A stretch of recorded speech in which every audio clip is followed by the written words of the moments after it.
This is a Fox News alert. A sixth bomb blast appears to have hit Austin, Texas. Police and firefighters are responding right now to a reported package explosion in the south part of the city. At least one person reportedly is hurt. We'll supply further details, obviously, the second they come in. Austin police have shut down a city street in another part of town over a suspicious package. Apparently, it's in an apartment building.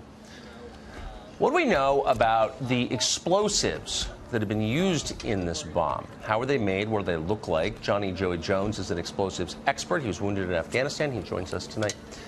Johnny, thanks for coming on. So from what we know publicly about these bombs, what does it add up to from what you can tell? Well, it's really hard right now. I think that the candor the police are showing in appealing to the bomber and asking the public for information is very genuine and very telling. I stay very connected to the bomb tech community, and I can tell you now there's not a lot of information out there, so the police are keeping whatever they have pretty tight-lipped. Take the one tripwire or clothesline or whatever you call it aside, everything else is consistent in the sense that it's put into a package and either placed or shipped now. And so that's the one consistent thing other than the area that we have to go on. There isn't enough information on the type of explosive or how they're wired up and set off for us to make any kind of assumption or presumption on where they're coming from. In other words, no, that's right. I can see certain circuits and say, okay, Inspire magazine, you know, Iraq, Afghanistan, Taliban, ISIS, or I can see pipe bomb and think, okay, domestic, homegrown. Right now, we're not getting enough of that information to know. So we have heard the bombs described as increasingly sophisticated, and that was particularly applied to the bomb detonated with a tripwire. Without giving anything away, but give us some perspective, is that a sophisticated device, a bomb that's ignited with a tripwire?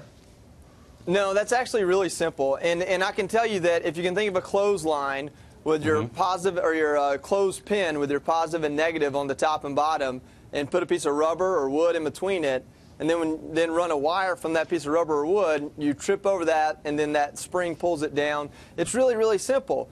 But the point being, what we're seeing today with someone shipping a package, that takes away a lot of those presumptions I had 24 hours ago.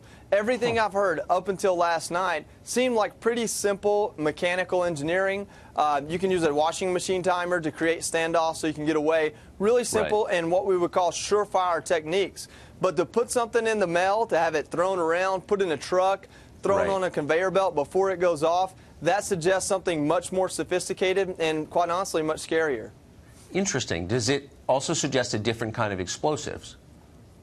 No, it doesn't necessarily mean anything for the... So there's two types of science, right? There's the chemistry in the explosive.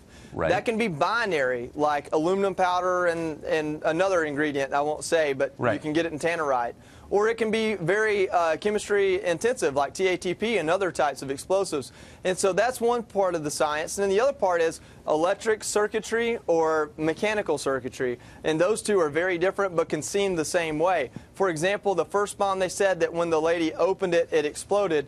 That could be something really simple, like two wires in a hook pattern that just come together when you open it. Or it can be something really complex, like a photocell that allows the current to go through when light hits it. So there's a rudimentary way for those bombs. With something put into the mail and shipped around, you kind of have to believe it's a little bit more sophisticated than that, and that's concerning. But it doesn't say much to the chemistry of the explosive at all. So if you were to see the explosive device, would signatures be obvious to you? In other words, do certain groups build certain kinds of bombs? Is that correct? To an extent. I mean, we saw very different bombs in Iraq and Afghanistan. If you think about it, in Iraq, there's a certain amount of infrastructure, and they can do things that are a little trickier. Use cell phones, use IR sensors, but it's like the game Mousetrap. The more you add to it, the more will go wrong. So when we moved over to Afghanistan in 2009, where I worked dozens, if not hundreds of IEDs, over there it's real simple. It's like your loop circuit on your flashlight, except instead of a bulb, you've got a bomb. It's a little bit easier to defeat once you find it, but it's also a lot more reliable. And so those are the two types of bombs we saw in Iraq and Afghanistan.